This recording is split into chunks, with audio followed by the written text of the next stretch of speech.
Hi, I'm Pylypiv, and this is my story. So for myself, I would say there wasn't an exact moment when I was called into ministry. I grew up my whole life in church. I was always at the church. My dad wasn't a pastor or anything on staff, but he was an elder, multiple times elected into that. And my sister worked on staff, and we lived down the street. So we were just always there. All of my childhood memories really revolve around being at church. And I had multiple opportunities as a kid to lead worship or just sing. And I would say my earliest recollection is being 3 years old and singing at a woman's tea party. And so I sang with my sister, and I looked up to her so much. And she really helped shape who I was becoming and would become as a worship leader, as a woman, and just as a person who loves the Lord and wanted to give him my best offering. But growing up, I didn't really think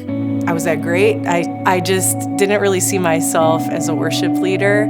And there were so many people throughout my life that just saw that potential and spoke into it, even when I didn't believe it, wanted to run from it, wanted to go do something else. And so many people just invested their time and their effort into helping shape me just as a person in ministry. I remember as a teenager, I started leading worship. One of my youth pastors at that time met me. He was new to the church, and I was running graphics. I was doing worship slides for our worship team, didn't really see myself singing or leading worship, and he believed in me enough just to say, "You're our new worship leader." And so that kind of threw me into a new experience working with people, with just students who were older than me and younger than me, and it was a chance just to learn how to lead worship for a whole group of people. That was a really new experience for me. And so I did that from the time I was a freshman up until I graduated. And then from there, I was able to even teach our new students how to lead worship and how to just be in a band together and be unified. So that was a really cool experience. And in that time, the Lord had spoken to me and confirmed through a few other close friends and leaders in my life that there was this calling over my life. And so everything kind of led up to this moment where God spoke to me that I was going to lead nations. And I had no idea what that meant. It was kind of nerve-wracking. I thought maybe he even meant with preaching. I did not go to singing. And I just kind of said, "Okay, God, I'm going to hide that in my heart and just kind of watch what happens and try to follow your lead, but I'm going to hold it really loosely." And there was a season in my life that I wanted to do worship. I wanted to sing. I wanted to even go to a big renowned school for worship, and nothing was panning out for me. And so I decided to kind of choose to go the college route with a marketplace job. I just started to become friends with people who weren't the best influence for me. I don't have a wild testimony where I was living in this deep sin and God saved me, but he still used just that experience in my life to help me realize that he was still sovereign, and that calling, that passion that he placed in my heart as a teenager was still going to happen. And so eventually I just said, "Okay, God, you know what?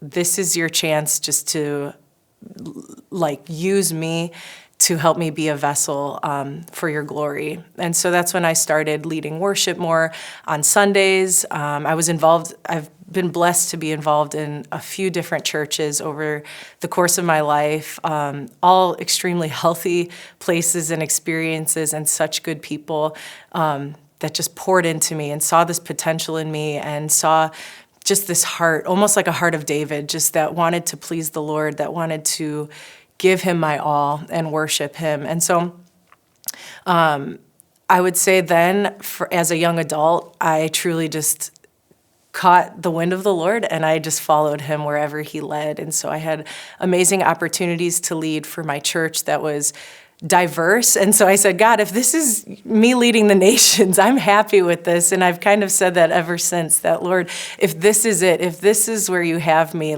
I'm so content with that and so honored and blessed. And he just keeps surprising me with more opportunities and more just ways to show that he's been faithful and sovereign in my life. So after my experiences with all the churches that I had been involved in, I had met my soon-to-be husband, and we were both attending separate churches and felt this need of being in a community where we could grow spiritually, but also in worship and in music and in sound production like he's interested in. And so we had decided that if we were going to get married, that we wanted just to be around a healthy community with more people who are our age in the season of marriage, and also passionate just about what we were. So that's when we did a little bit of church shopping, and our first church that we came to was Grace, and it felt like home. Can't even describe just the relief we felt our first Sunday here. And that's when we decided we wanted to get involved. I became very involved in our young adult ministry at the time, and that just served as a purpose to help grow kind of who I had always been inside as a worship leader, but was never able to like expand on in my other church environments. And so the young adult ministry played a huge role in just shaping who I was becoming as a worship leader and as a person and as a Christian.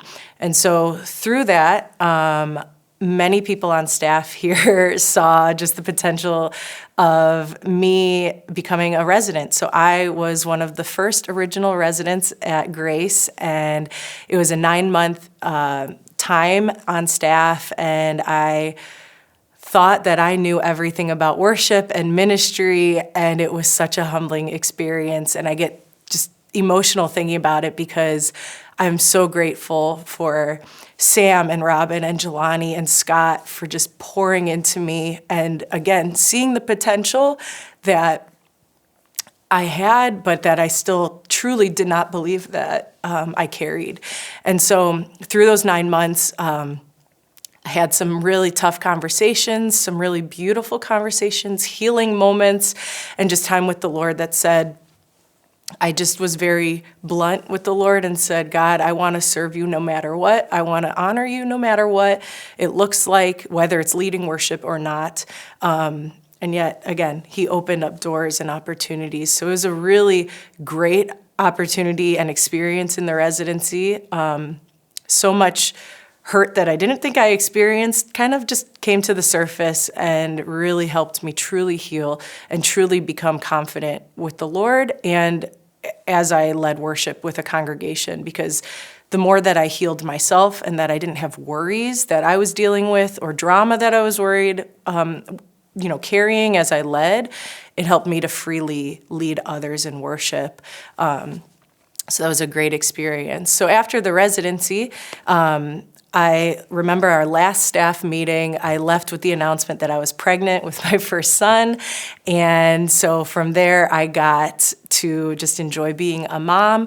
And quickly after I had him, 6 months later, I was pregnant again with my second. And so I have 2 boys, and they are the best gift that I ever received besides salvation and my husband. And that was a really trying time for me. I remember I was slowly getting back into leading worship here, and I remember sharing a devotional one Sunday that just said, I've completely lost who I am as a person, and since becoming a mom, and I just had this identity crisis, and yet I still tried to stand firm on God's truth and what I had learned throughout the residency and just who he had created me to be.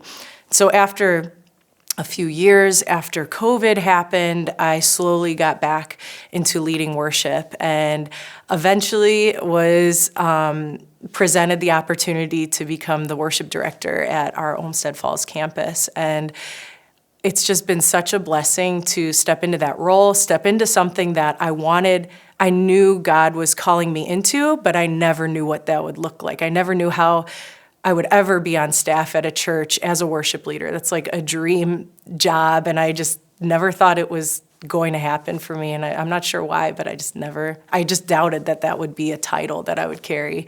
And so here I am. I'm carrying it, and I love our congregation. I almost said I love our congregation here at Middleburg, and every opportunity I get to lead our people in worship, to lead new people in worship that I've never met before, it's just such a blessing, and I so enjoy it. From the time that my husband Nick and I met, worship and music was a huge part of what brought us together. We were passionate about it.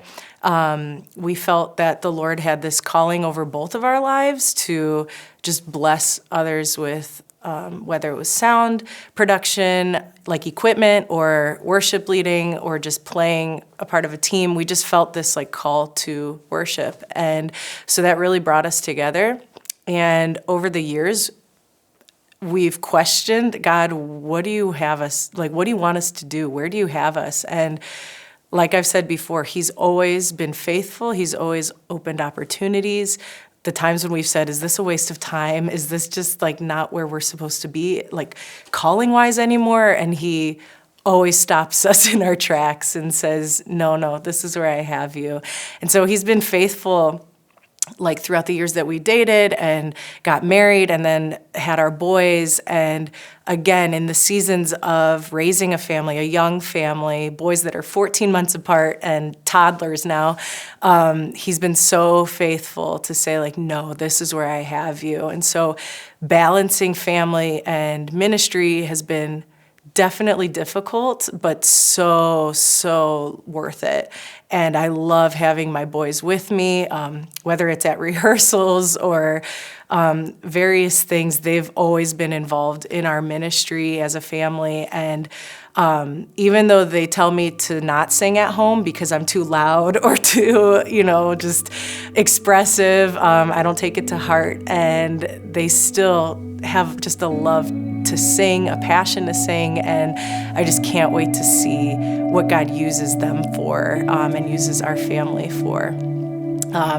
Other ways that I've seen God's faithfulness and just one of my favorite ways to see God is just in his creation and how grand he is, how huge he is, and yet he loves me, he loves us, he loves my boys. Like, what a beautiful God we have. And so I love looking out from Lake Erie. We go there a lot as a family, and there's just water, and it's calm normally, and it's just peaceful. And I'm so grateful that we have a God who stills the waters, even when things feel rough or, crazy at home. His creation still just praises his name. And that's just something I love to reflect on and take with me as I lead and just express my love and gratitude for him.